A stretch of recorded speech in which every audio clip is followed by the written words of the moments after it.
let's get more on this development from our correspondents in the field. Sifon Esien joins me now from Abuja. I'm wondering precisely what the Shiite members want. It is normal for cases in court to be postponed for hearing, right? One would have expected that at these today's hearing, the court would have either swung either way. But their expectation was that he will be granted leave to seek medical attention. That's the expectation of members of Islamic Movement of Nigeria, and that they expressed in their protest today. But that did not happen, and they are not pleased that the court has adjourned till the 29th to consider further arguments on the matter. Well, Sifon, let's also bring in Tesem Akende, our Kaduna correspondent, who's joining us live from Kaduna.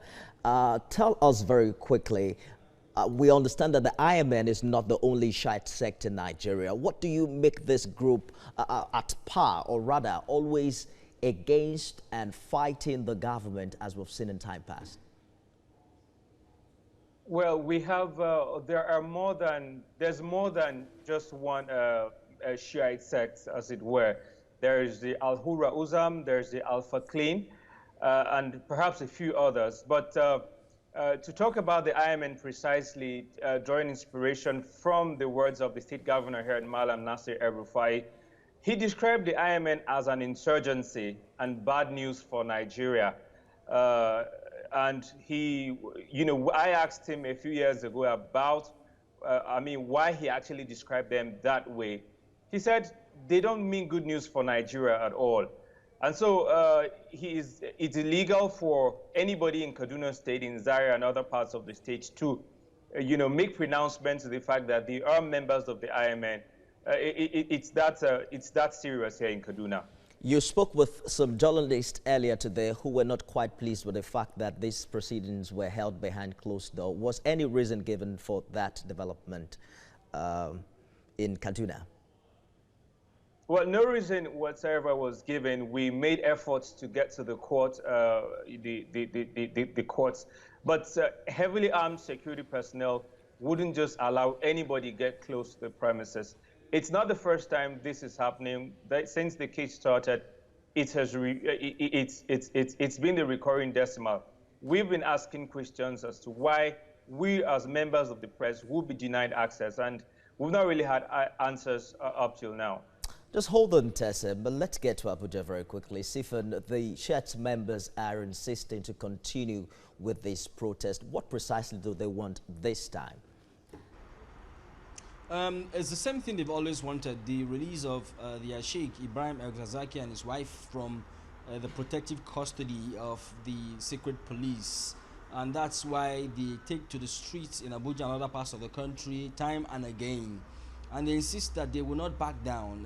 Today's protest was in defiance of an order by the Inspector General of Police restricting protesters to the Unity Fountain. But in this case, they took the protests into the metropolis as far as the Agun-Ironsi street in the Wuse district. Well, we haven't heard of any violent clashes, the one you recently reported. What would you say has been responsible for this peaceful protest? Well, the police have maintained maximum restraint, I would call it. Even the day it's degenerated to violence, they exercised some restraint, or lots of restraint, until the protesters forced their way beyond the first gate of National Assembly, advanced towards the second gate.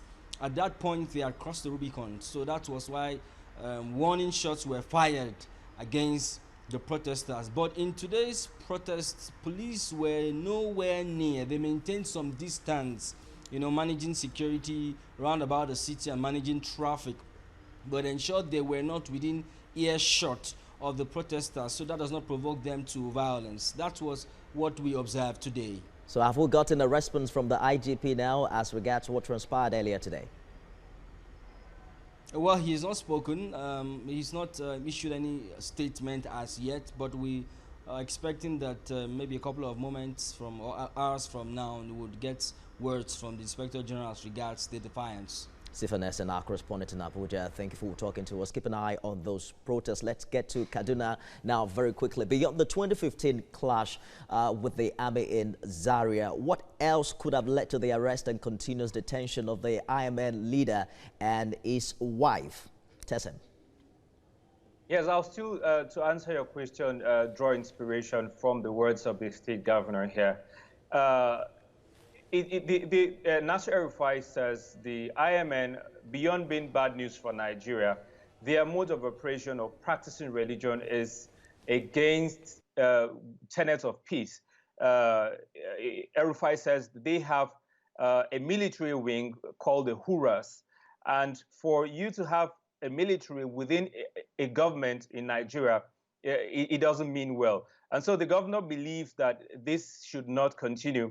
Secondly, they don't believe, still drawing inspiration from the words of the governor. He says they don't believe that President Muhammadu Buhari is the president of this country. They don't believe that he, Nasir El-Rufai, is the governor of this state, Kaduna. And so when you have this kind of situation, it means they are not applying or conforming with the rules and regulations as provided by the Constitution of the Federal Republic of Nigeria. And as governor, he says that will not continue under his watch. Well, Tesem Akende, we look forward to hearing from that proceedings when they reconvene in a couple of weeks. And thank you also for talking with us from Abuja. Sifon Esien.